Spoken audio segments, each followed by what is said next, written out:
독립운동가 후손인데 왜 차별받아야 하나요?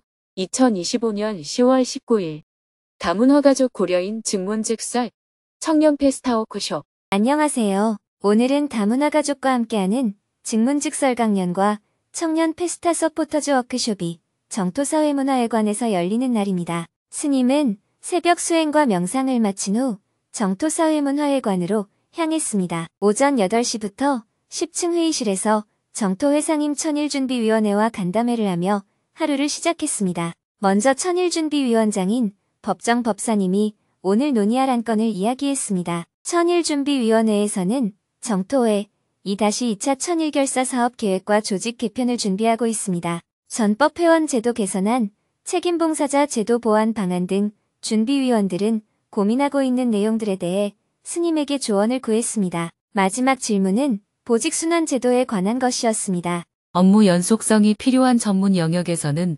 보직순환 제도를 어느 정도까지 적용해야 할까요? 스님은 정토회가 보직순환 제도를 마련한 취지에 대해 이야기해 주었습니다. 정토회가 보직순환 제도를 두는 이유는 수행자로서 일에 집착하지 않게 하기 위해서입니다. 같은 일을 반복하면 카르마가 형성되기 때문입니다. 반복은 효율을 높여주기도 하지만 동시에 습관과 집착에 묶어두기도 합니다. 그래서 부처님 당시부터 스님들은 한 곳에 머물지 않고 유행하며 수행했습니다. 이는 곧 집착에서 벗어나기 위한 하나의 방법이라고 할 수 있습니다. 보직순환은 수행의 한 방식입니다. 정토회에 수행하러 들어온 수행자의 본분은 일이 아니라 수행입니다. 따라서 소임이 직업처럼 되어서는 안 됩니다. 정토회의 핵심 원칙은 걸림없이 주어진 대로 일하자는 것입니다. 이 원칙을 중시한다면 효율과 전문성보다는 수행의 관점을 더 소중히 여겨야 합니다. 그러나 현실적으로 사회 실천 활동을 하려면 일정한 전문성과 효율성이 필요하기 때문에 보직 순환이 제대로 이루어지지 않는 영역이 생기게 됩니다. 특히 정토회는 자원봉사 원칙으로 운영되다 보니 비효율성에 대한 문제 제기가 꾸준히 이어지고 있습니다. 예를 들어 정토사회문화회관은 약 150명의 봉사자들이 역할을 나누어 관리하고 있지만 이를 전문 관리인에게 맡긴다면 7명만 있어도 더 효율적으로 운영될 것입니다. 온라인 시스템의 유지 보수 역시 전문가가 맡으면 수월합니다. 그러나 그렇게 되면 정토회는 다른 종교단체와 다를 바 없게 됩니다. 정토회는 수행 공동체이기에 효율보다 수행이 더 우선되는 구조를 지향합니다. 따라서 어느 정도의 비효율은 받아들여야 합니다. 정토회의 출가 수행자인 공동체 구성원들은 대부분 오랜 기간 활동하며 자연스럽게 전문가 수준으로 성장합니다. 스님의 하루 제작, 영상 편집, 해외 구호 활동 등도 오랜 경험을 통해 숙련된 이들이 많습니다. 그러나 이들조차도 일정 시간이 지나면 보직을 순환해야 합니다. 다만 최근에는 신규 인력 유입이 줄어들면서 보직 순환의 원칙이 제대로 작동하지 못하고 있는 현실입니다. 정토회의 규모가 커질수록 전문 인력이 필요하지만 동시에 수행자의 본분을 지키기 위해서는 효율보다는 수행의 관점을 더 중심에 두어야 합니다. 앞으로 보직순환이 점점 어려워져 제대로 이루어지지 않는다면 정토회는 어떻게 될까요? 그렇게 되면 자연스럽게 각자가 자신의 자리에 고착화하게 될 것입니다. 시간이 흐르면 각자 맡은 영역이 고유화되고 나아가 파당이 형성되는 문제까지 생길 수 있습니다. 특히 특정 전문 분야는 몇몇 사람만 할 수 있는 일이 되어 다른 이들이 접근하기 어려워집니다. 세속적인 관점에서는 이러한 전문화가 당연한 흐름일 수 있지만 수행 공동체로서의 정토회가 지속되는 데에는 큰 걸림돌이 됩니다. 그래서 우리는 이 모순을 분명히 인식하고 조화로운 방향을 찾아야 합니다. 보직 순환의 원칙은 유지하되 필요한 경우에는 일정 부분 예외를 인정하는 유연한 운영 방식도 필요할 수가 있습니다. 그러나 보직 순환 제도의 핵심은 집착을 내려놓고 파당이 생기는 것을 방지하기 위함임을 잊지 말아야 합니다. 더 질문하고 싶은 내용들이 많았지만 스님이 다문화 가족을 위해 증문즉설을 해야 할 시간이 되어서 서둘러 간담회를 마쳤습니다. 회의실 앞에는 오늘 미얀마어 통역 봉사를 하러 온 아웅님이 스님을 기다리고 있었습니다. 원래는 오늘 미얀마에서 온 다문화 가족들을 위해 증문즉설 강연을 해주기로 했는데 마침 오늘이 미얀마인들을 위한 다양한 축제와 행사가 열리는 날입니다. 아쉽지만 미얀마 사람들을 위한 증문즉설은 다음에 다시 마련하기로 하고 오늘은 고려인들을 위한 증문즉설 강연을 하기로 했습니다. 대신 미얀마어 통역 봉사자와 잠시 차담을 나누었습니다. 반갑게 인사를 건네자 아웅님이 자기소개를 해주었습니다. 아웅님은 경희대에서 한국어과 박사 학위를 취득하여 한국어를 아주 잘했습니다. 고향이 어디예요? 사가잉주에 있는 몽유화입니다. JTS에서는 지진 피해를 입은 사가잉주 난민 캠프에 식량 지원과 학교 건축 지원을 하고 있어요. 얼마 전에 답사도 다녀왔습니다. 네, 저도 소식을 들어서 알고 있습니다. 한국에 와 있는 미얀마 사람들이 대략 얼마 정도 되나요? 약 2만 명 정도 됩니다. 다음에는 행사가 겹치지 않게 날짜를 조정해서 다시 강연을 마련하겠습니다. 그때도 통역 봉사를 하러 와주세요. 가볍게 대화를 나눈 후 함께 다문화 가족 증문즉설을 하기 위해 지하 대강당으로 향했습니다. 오전 10시가 되자 지하 대강당에는 70여 명의 고려인들과 10여 명의 미얀마인들이 자리했습니다. 스님과 대화를 시작하기 전에 JTS 안산다문화센터 태권도 교실 학생들이 태권도 시범 공연을 보여주었습니다. 먼저 청년 시범단이 난이도가 높은 공연을 보여주고 이어서 어린이 시범단이 귀엽고 열정 가득한 품새와 격파 시범을 선보였습니다. 어린이들의 귀여운 동작에 객석에서는 웃음과 박수가 터져 나왔습니다. 스님은 태권도 시범 공연을 보여준 청년들, 어린이들과 함께 기념사진을 찍어주었습니다. 이어서 스님을 소개하는 영상을 함께 본 후 스님이 박수갈채를 받으며 무대 위로 걸어 나왔습니다. 스님은 고려인들의 이주 역사에 대해 소개하며 대화를 시작했습니다. 블라디보스토크가 있는 지금의 연해주 일대는 본래 만주족이 살던 지역이었습니다.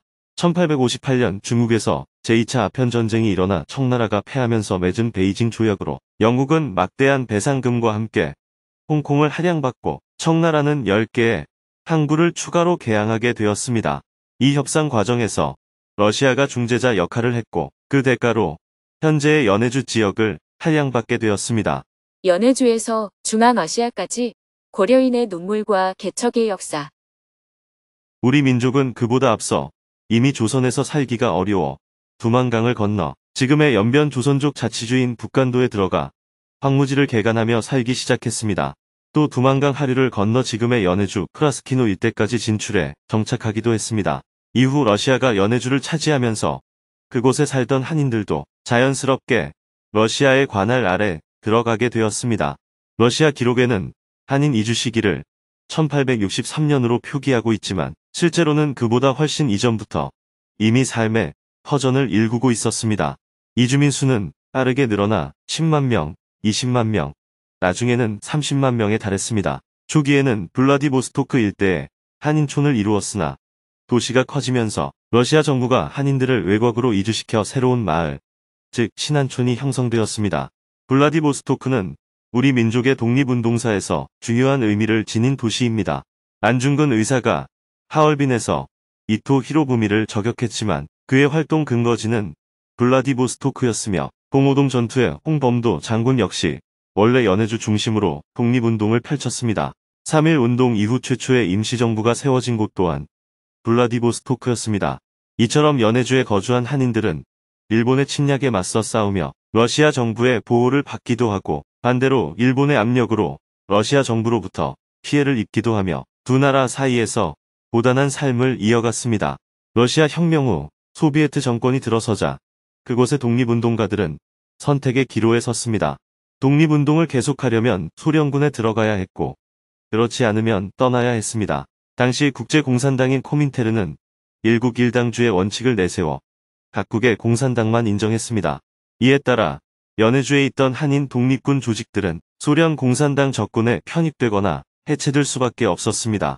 홍범도 장군 또한 대한독립군단을 해체하고 결국 농장관리인으로 생계를 이어야 했습니다. 1937년 제2차 세계대전을 앞두고 소련과 일본 간 긴장이 고조되자 소련 정부는 연해주 한인들을 일본 제국의 국민으로 간주하고 첩자가 될 수 있다고 판단했습니다. 이에 한인 17만여 명을 우즈베키스탄, 카자흐스탄, 타지키스탄 등 중앙아시아로 강제 이주시켰습니다. 그 과정에서 수많은 사람들이 굶주림과 병으로 목숨을 잃었으며 살아남은 이들은 낯선 땅에서 다시 농장을 일구며 새로운 삶을 시작했습니다. 일부는 소련으로부터 영웅 칭호를 받을 정도로 성공적으로 정착했지만 홍범도 장군은 극장 수위로 생을 마감했다고 합니다. 황무지를 일군 개척의 정신, 고려인의 뿌리를 잇다. 소비에트 연방 해체 이후 러시아 정부는 이 강제 이주 정책에 대해 공식 사과했습니다. 이후 약 5만 명의 고려인이 부모 세대의 고향을 찾아 연해주로 돌아와 살고 있으며 현재 러시아와 중앙아시아 등 옛 소비에트 지역에는 약 60만 명의 고려인이 거주하고 있습니다. 여러분은 바로 그 조상들의 후손으로 조상의 뿌리를 찾아 고국으로 돌아온 사람들입니다. 조상들은 황무지를 개척해 삶의 터전을 일구었고 그 개척 정신은 오늘날 우리에게 큰 자산이 되었습니다. 여러분 또한 그 정신을 이어받아 이곳 낯선 땅 한국에서도 다시 한번 당당히 자신만의 길을 개척해 나가시길 바랍니다. 고려인들의 이주 역사를 들으니 마음이 숙연해졌습니다.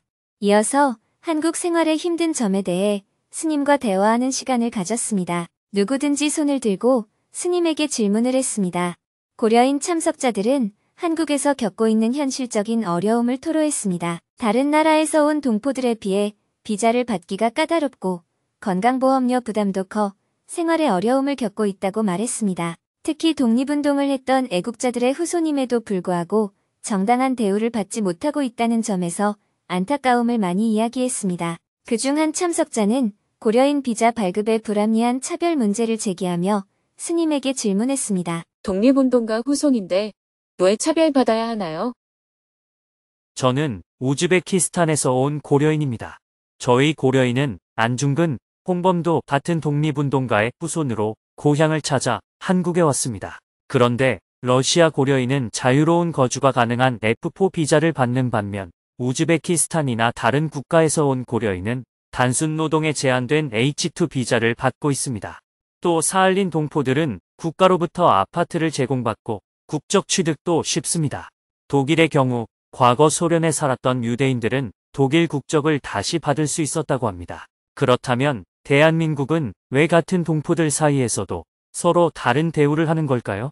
스님은 같은 고려인임에도 국적이 다르다는 이유로 이런 차이가 생긴 역사적 배경을 자세히 설명했습니다. 이어 이러한 현실을 어떻게 바라보면 좋을지, 현재의 상황을 어떤 마음가짐으로 받아들여야 더 행복하게 살 수 있는지에 대해 이야기해 주었습니다. 제가 국가 공무원은 아니지만 오늘 여러분의 얘기를 들으니 재외동포 비자를 받지 못하는 경우가 있다는 점에 대해서 한번 알아봐야 할 것 같습니다. 왜 그런 차이가 생기는지, 또 받을 수 있는 방법은 없는지 한번 자세히 알아보도록 하겠습니다. 한국에 온 이민자에 대해 국적을 주거나 지원하는 문제는 법률에 따른 것이니 앞으로 국회의원들과 만나 제도적으로 개선될 수 있는 길을 찾아보겠습니다.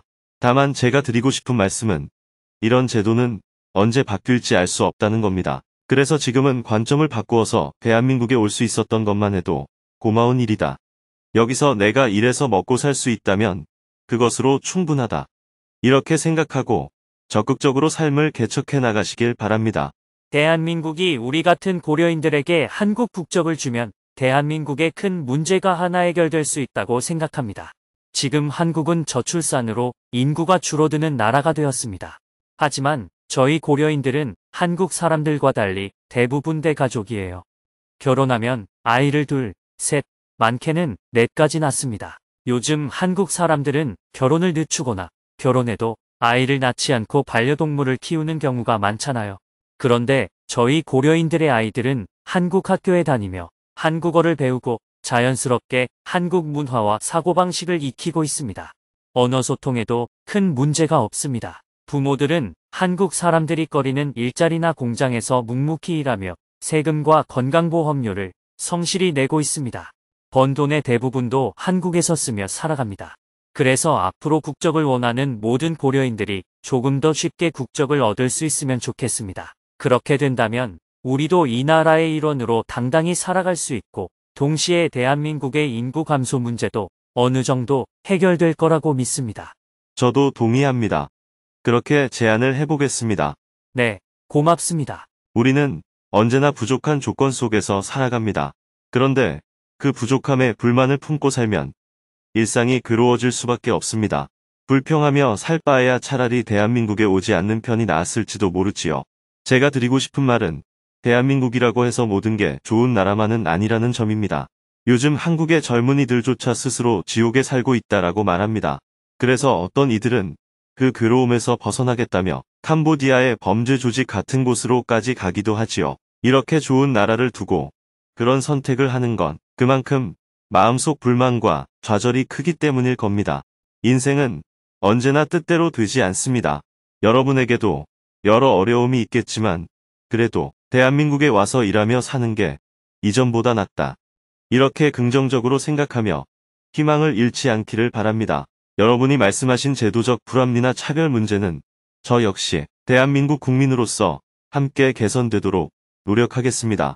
여러분 이야기를 들으니 내가 이 문제를 해결하려면 정치를 해야 되나 이런 생각이 듭니다. 농담이에요. 그래야 여러분의 문제를 직접 해결할 수 있지 않겠습니까? 자, 그럼 공연을 보고 나서 대화를 이어가겠습니다. 이어서 잠시 쉬어가는 시간을 가졌습니다. 창작음악그룹 검은고자리 김은선, 최예지 님이 한국 전통악기 검은고 연주를 들려주었습니다. 플라이 미 투 더 문과 출강 두 곡을 자연스럽게 이어 연주했습니다. 특히 출강이라는 곡 연주는 산업 현장의 불빛을 그리는 것처럼 검은고 두 대가 강철이 달아오르는 리듬감을 신명나게 표현해 주었습니다. 다음은 미얀마에서 온 나이치누누 님이 미얀마 노래를 아름다운 목소리로 들려주어 큰 박수를 받았습니다. 이어서 고려인 차이노 님과 양드미트리 님, 양한게리나 님이 아리랑 노래를 흥겹게 불러주었습니다. 객석에서도 아리랑 노래를 함께 따라 부르며 공연장은 어느새 하나가 되었습니다. 언어와 문화의 벽을 넘어 고향과 그리움을 나누는 따뜻한 공감의 순간이 이어졌습니다. 마지막으로 스님이 무대에 올라 마무리 말씀을 해주었습니다. 오늘은 여러분이 즐겁게 하루를 보내시라고 마련한 자리인데 괜히 여러분의 이주 역사를 꺼내는 바람에 마음이 숙연해졌네요. 저는 코로나 팬데믹 이전까지만 해도 매년 한 번씩 프라스키노, 우스리스크, 블라디보스토크 등을 방문했습니다. 그 지역들은 예로부터 발해의 통치 영역이었기에 독립운동 유적지와 발해 성곽들을 직접 답사하곤 했습니다. 중앙아시아까지 가서 여러분이 사는 곳을 직접 보지는 못했지만 그 역사와 이야기는 여러 경로를 통해 잘 알고 있습니다. 한국에 다시 돌아와 이민 생활을 이어가는 여러분의 노고에 진심으로 박수를 보냅니다. 이제는 다시 다른 곳으로 떠날 일은 없을 것이다. 이곳이 내 마지막 고향이며 내가 뿌리 내릴 곳이다. 이렇게 마음 편히 생각하며 살아가시길 바랍니다. 정부가 하는 일에는 한계가 있겠지만 여러분의 정착에 도움이 될 수 있는 부분은 제가 정부에 건의하도록 하겠습니다. 직접 도울 수 있는 일은 많지 않지만 JTS 다문화센터를 통해 여러분의 생활에 작은 힘이라도 보탬이 되도록 꾸준히 노력하겠습니다. 오늘 태권도, 검은고, 노래로 공연을 함께 해주신 모든 분들께 감사드립니다. 행사가 끝난 뒤에는 조촐한 식사가 준비되어 있으니 맛있게 드시고 2층에서 차 한잔 하시며 서로 이야기 나누시기 바랍니다. 모두 즐겁고 편안한 하루 보내시길 바랍니다. 큰 박수와 함께 다문화 가족 증문직설 시간을 마쳤습니다. 다 함께 기념사진을 찍은 후 정토사회문화회관 투어 시간을 가졌습니다. 고려인 파이팅! 3개 팀으로 나누어 지하 3층부터 15층 옥상까지 정토사회문화회관 곳곳을 둘러보며 정토회가 하고 있는 다양한 사회실천 활동에 대한 설명을 들었습니다. 마침 지하 3층과 2층에서 JTS 32주년 기념사진전이 열리고 있어서 JTS의 역사도 한눈에 살펴볼 수 있었습니다. 점심 식사는 정토회 인천 경기서부 지부에서 온 봉사자들이 김밥, 잡채, 샐러드, 빵, 수프를 준비해 주었습니다. 정성껏 차린 음식을 맛있게 먹은 후 행사를 마무리했습니다. 스님은 고려인들과 함께 점심 식사를 한 후 9층 강당으로 향했습니다. 오후 1시부터는 오는 11월 7일부터 9일까지 정토사회문화회관에서 열릴 청년 페스타를 앞두고 진행된 서포터즈 워크숍에 참석했습니다. 오늘 워크숍은 지금까지 진행된 행사 준비 현황을 돌아보고 봉사자들이 서로 단합하여 막바지 준비에 박차를 가하기 위해 마련되었습니다.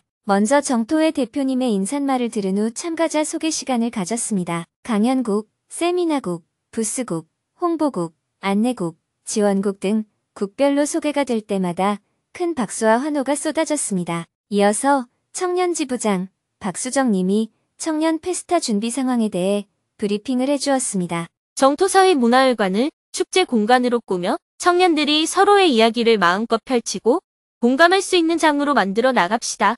이번 행사는 청년, 평화, 미래를 주제로 법륜 스님의 강연을 비롯해 김창옥, 김재동, 조인성 등 다양한 연사들의 강연을 중심으로 하여 회관 전층에서 체험, 세미나, 홍보, 실천 부스가 운영될 예정입니다. 명상, 공연, 환경영화 상영, 디제잉 파티 등 청년들이 참여하고 소통할 수 있는 다채로운 프로그램도 준비되고 있습니다. 봉사자들은 얼마 남지 않은 행사 준비에 만전을 기하기로 하고 이어서 스님에게 법문을 청했습니다. 스님은 먼저 청년 페스타 행사를 개최하게 된 이유에 대해 설명하며 대화를 시작했습니다. 여러분도 뉴스를 통해 들으셨겠지만 요즘 캄보디아에는 보이스피싱 범죄 조직과 연루된 한국 청년들이 수천 명이나 있습니다. 그곳에서 폭행을 당하거나 고문을 받고 심지어 목숨을 잃는 경우도 적지 않다고 합니다. 처음에는 그곳이 어떤 곳인지 몰라 속았을 수도 있겠지만 지금은 언론을 통해 끊임없이 보도되고 있음에도 불구하고 여전히 많은 청년들이 캄보디아로 향하고 있습니다. 공항에서는 캄보디아로 가려는 젊은이들에게 목적을 묻고 대답이 명확하지 않으면 출국을 막고 있다고 합니다. 그런데도 일부는 베트남이나 태국을 거쳐 우회에 들어간다고 하니 정말 안타까운 일입니다. 조금 거칠게 표현하자면 돈에 눈이 멀어 제정신이 아닌 듯한 행동을 하는 셈입니다. 요즘 한국 청년들 중에는 사람을 만나기를 꺼리거나 여러 이유로 몇 달, 몇 년씩 방 안에서만 지내는 은둔형 외톨이가 수십만 명에 달한다고 합니다. 그 정도는 아니더라도 게임만 하며 시간을 보내거나 직업이 없어 자립하지 못하는 이들도 많습니다. 무슨 일을 하든 한순간에 큰 돈을 벌려고만 하고 외국에 나가 며칠 만에 수천만 원을 번다는 말에 현혹되곤 합니다. 이런 현상이 바로 지금 우리 사회가 마주한 현실입니다. 물론 모든 청년이 그런 것은 아니지만 과거엔 소수의 문제로 여겨졌던 일이 이제는 한 세대의 특징처럼 번지고 있는 것입니다. 청년들에게 변화를 만들 기회를 주자. 직장을 가진 사람들 중에서도 자기 일만 챙기고 사회적 책임감이나 공동체 의식이 부족한 경우가 많습니다. 이런 현상을 단순히 비판하거나 외면할 게 아니라 청년들이 변화할 수 있는 계기와 기회를 만들어 주자는 것이 우리가 청년 페스타 행사를 마련한 취지입니다. 집 밖으로 나오지 않던 청년들이 세상과 다시 연결되고 의기소침했던 이들이 자신감을 되찾으며 자기만 생각하던 이들이 사회와 세상을 돌아보게 하는 것, 그것이 바로 이 행사의 시작점입니다. 이번 행사의 목적은 단순히 청년들을 많이 모으는 것이 아닙니다. 핵심은 작은 물장구라도 쳐서 파문을 일으켜보는 것이에요. 이번 시도를 통해 긍정적인 변화가 조금이라도 보인다면 다음에는 지방으로 확대하거나 규모를 키워 더 적극적으로 진행할 계획입니다.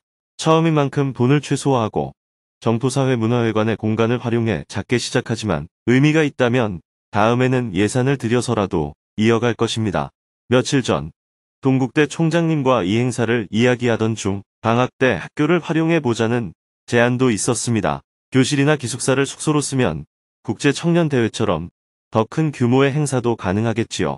행사를 하려면 정부 보조금이나 기업 후원금이 꼭 필요하다고 생각하기 쉽지만 우리는 돈이 없어서 못한다는 핑계를 대지 않고 있는 자원으로 스스로 만들어 보는 것을 택했습니다. 그것이 이번 행사의 정신입니다. 이 시도에는 실패가 없습니다. 믿져야 본전이고 그 자체가 연습이 되는 거예요. 젊은이에게는 이 연습이 가장 중요합니다. 잘 되든 부족하든 해보면 경험이 쌓이고 그 경험이 새로운 아이디어와 자신감을 낳습니다. 욕심을 너무 내면 실패했을 때 좌절하게 되지만 이번에는 실패가 있을 수 없습니다. 해보는 데까지 해보면 됩니다. 혹시 결과가 기대에 못 미치더라도 정토회 청년 놀이마당이라고 이름 붙이고 정토회 회원들과 함께 즐겨도 됩니다. 이미 배수진은 쳐졌습니다. 목표는 청년 1만 명입니다. 만약 절반인 5천 명이 온다 해도 어른 1명이 청년 1명을 데려오면 금세 1만 명이 됩니다. 그러니 이 일은 실패할 수 없습니다. 마음껏 자신있게 해보세요.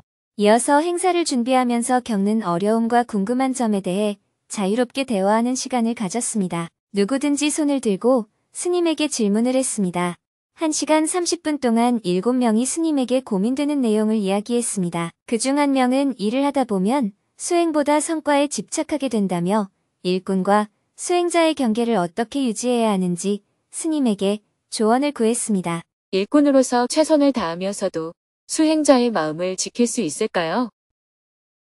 저는 청년 페스타 준비위원회의 세미나 팀에서 일하고 있습니다. 정토회 활동을 하다 보면 일꾼이 되지 말고 수행자가 되어라 하는 말을 자주 듣습니다. 그런데 막상 일을 하다 보면 그래도 나는 일꾼이라도 잘해야겠다 하는 생각이 듭니다. 일꾼과 수행자의 경계를 어떻게 유지해야 할지 궁금합니다. 일을 할 때는 일꾼이 되는 것이 바로 수행입니다. 수행자는 밥을 먹을 때는 밥에, 똥을 눌 때는 똥에 집중합니다. 밥을 먹으면서 똥 생각을 하거나 똥을 누면서 밥 생각을 하는 것은 수행이 아닙니다. 밥을 먹을 때 밥에 온전히 집중하고 똥을 눌 때 그 일에 집중하는 것. 그것이 수행입니다. 수행은 따로 떨어져 있는 특별한 일이 아닙니다. 일을 할 때는 그 일에 온전히 집중하는 것이 곧 수행입니다. 그런데 일을 하면서 화를 내거나 함께 일하는 사람과 갈등을 일으킨다면 그건 일을 잘하는 것이 아닙니다. 흔히 일을 잘하려다 보니 갈등이 생겼다라고 말하지만 사실은 그로 인해 일의 효율이 떨어지고 결과적으로 일을 망치는 셈입니다. 그렇다고 사람 관계만 좋다고 해서 일이 저절로 잘 되는 것도 아닙니다. 대부분의 갈등은 일을 더 잘해야 한다는 집착에서 비롯됩니다. 잘하려는 마음을 조금 내려놓으면 갈등도 줄어듭니다. 그러나 갈등을 방치한 채로는 일도 제대로 되지 않습니다. 결국 중요한 것은 일을 잘하려는 과정에서 생기는 갈등을 어떻게 스트레스 없이 조화롭게 다루느냐입니다. 그게 바로 수행이에요. 일을 할 때 일에 집중하고 그 과정에서 마음을 다스리는 것 자체가 수행인 것입니다. 질문자가 말한 일과 수행을 어떻게 둘 다 잘할 수 있나요? 일할 때는 일만 잘하면 되지 않나요? 라는 물음은 마치 화를 내든 싸우든 결과만 좋으면 되는 거 아닙니까? 라고 묻는 것과 비슷합니다. 일을 진정으로 잘하려면 기술적인 능력뿐 아니라 함께 일하는 사람들과의 관계도 중요합니다. 이 두 가지를 균형 있게 조화시키는 것, 그것이 진짜 일을 잘하는 방법이며 동시에 수행의 길입니다. 감사합니다. 잘 알았습니다. 계속해서 질문들이 이어졌습니다. 행사를 준비하며 변경사항이 잦고 의견 충돌이 생길 때마다 분별심이 올라옵니다. 이런 상황에서도 계속 참여하는 것이 옳은지, 봉사할 때 어떤 마음으로 임해야 할까요? 청년 페스타 참가 인원을 1만 명으로 정한 이유가 궁금합니다.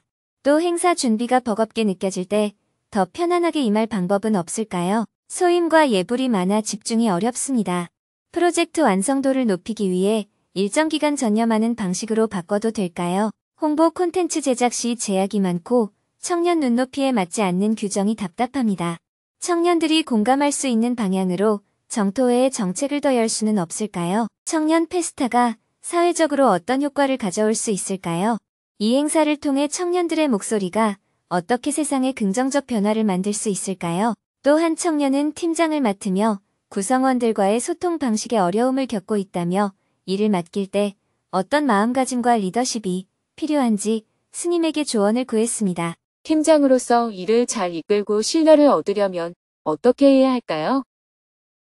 저는 직장에서 막내 생활만 하다가 여기 와서 분수에 넘치는 팀장이라는 직급을 맡았습니다. 제가 궁금한 것은 일을 시키는 입장에서 어떤 마음을 가져야 하는가 하는 점입니다. 처음에는 일을 나누고 일 얘기만 하다 보니 팀원들이 딱 시킨 일만 했습니다. 그 외에는 아무것도 안 되는 부작용이 있었습니다. 그 다음에는 팀원들의 비위를 맞추면서 일을 시켰는데 그러자 공감대가 생기지 않고 오히려 신뢰를 잃는 것 같았습니다. 저는 몰라도 아는 척을 해야 하는 입장인데 신뢰를 잃으니 분위기도 가라앉는 것 같습니다. 지금 저는 이 양극단 사이에서 고민 중입니다. 저처럼 여럿이 함께 일하는 경험이 부족한 사람은 어떻게 일을 해나가야 할까요? 회사를 운영하는 것을 경영이라고 합니다. 경영을 잘하려면 두 가지가 중요합니다. 첫째는 물적 배분, 즉 돈을 어디에 얼마나 투자할 것인가 하는 문제이고, 둘째는 인적 배분, 즉 인력을 어떻게 배치하고 관리할 것인가 하는 문제입니다. 예전에는 자본 투자 같은 물적 요소가 경영의 핵심이었지만 요즘은 사람을 어떻게 배치하고 협력하게 하느냐가 훨씬 더 중요해졌습니다. 결국 일을 하는 주체는 사람이기 때문입니다. 팀장이라면 먼저 팀원들을 잘 살피는 것이 중요합니다. 여러 사람이 힘을 합쳐야 일이 이루어지니까요. 팀원들이 각자 역량이 있고 스스로 일을 잘 해낸다면 팀장은 불필요한 간섭을 줄이고 재량권을 주는 것이 좋습니다. 대신 부족한 부분은 지원해 주되 가능한 한 자율성을 보장해야 합니다. 그렇게 하면 팀원들은 자신이 맡은 일의 책임감과 주인의식을 가지고 역량을 최대한 발휘할 수 있습니다. 반면 팀원들이 아직 경험이 부족하거나 아이디어가 부족한 경우라면 팀장이 직접 아이디어를 제시하고 방향을 잡아주는 역할을 해야 합니다. 업무를 세밀히 나누고 진행 상황을 점검하며 필요할 때는 독려하고 이끌어야 합니다. 경영을 잘한다는 것은 일을 나눌 줄 알고 다시 모아 하나로 연결시킬 줄 아는 것을 의미합니다. 일을 나누기만 하고 연결하지 못하면 결과물이 완성되지 않습니다. 반대로 나눌 줄 모르면 여러 사람이 있어도 결국 한 사람만 일하게 되죠. 예를 들어 자동차를 조립하는 팀이라면 팀장은 각자 맡을 작업을 분담해주고 마지막에 그 조각들을 모아 완성해야 합니다. 즉, 팀장의 역할은 팀의 구성과 상황에 따라 달라져야 합니다. 어떤 경우에는 강한 리더십이 필요하고 또 어떤 경우에는 오히려 자율성을 주는 편이 팀원들의 재능을 살릴 수 있습니다. 질문자는 지금 팀장을 연습하는 단계입니다. 이번에 완벽하게 하려 하지 말고 여러 방식을 시도해보세요. 밀어붙이기도 해보고 지원도 해보고 비위를 맞춰보기도 하면서 경험을 쌓는 것이 좋습니다. 이런 경험이 훗날 직장에서 실제로 팀장을 맡을 때 큰 도움이 될 것입니다. 먼저 팀원들과 함께 방향을 논의해보세요. 방향이 정해졌다면 그 이유를 설득력 있게 설명해야 하고 좋은 아이디어가 없다면 팀원들의 의견을 적극적으로 수렴하세요. 함께 기본 설계를 세운 뒤 일을 나누고 결과를 다시 모아 완성해보는 겁니다. 즉, 핵심은 나누고 다시 모으는 과정, 즉 분업과 통합의 조화를 이루는 것입니다. 또 하나 중요한 점은 책임과 성과의 균형입니다. 회사라면 팀장은 일에 책임을 져야 합니다. 하지만 현실에서는 성과는 자신이 가져가고 문제가 생기면 팀원에게 책임을 돌리는 경우가 많습니다. 그렇게 되면 팀원들의 의욕이 떨어집니다. 반대로 문제가 생겼을 때는 팀장이 책임을 지고 성과가 있을 때는 팀원들과 나누면 신뢰가 쌓입니다. 이런 리더가 바로 경영을 잘하는 사람입니다. 끝으로 자신의 부서 상황을 먼저 파악하세요. 무엇을 해야 할지 명확하지 않다면 무작정 일을 시작하지 말고 팀원들과 충분히 의논하세요. 그래도 방향이 서지 않는다면 경험 있는 전문가를 초청해 조언을 듣는 것도 좋은 방법입니다. 감사합니다. 연습해 보겠습니다. 여기까지 대화를 나누고 스님은 청년들끼리 더 의논하고 준비하는 시간을 가지라고 당부한 후 무대에서 내려왔습니다. 마지막으로 스님과 함께 기념사진을 찍었습니다. 청년 페스타 화이팅! 청년 서포터즈들은 국별로 모여서 어려운 점, 앞으로 준비해야 될 사항에 대해 토론하는 시간을 가졌습니다. 정토사회문화회관을 나온 스님은 곧바로 두북 수련원으로 향했습니다. 오후 3시 30분에 서울을 출발하여 고속도로 위를 4시간 동안 달려 저녁 7시 30분에 두북 수련원에 도착했습니다. 원고 교정과 여러 가지 업무들을 본 후 하루 일과를 마무리하였습니다. 내일은 오전에 구미 아도모래원으로 이동하여 용성조사 5.1 기념법회에 참석한 후 오후에는 대구 경북 지부회원의 날 행사에 참석하여 증문즉설 시간을 가질 예정입니다.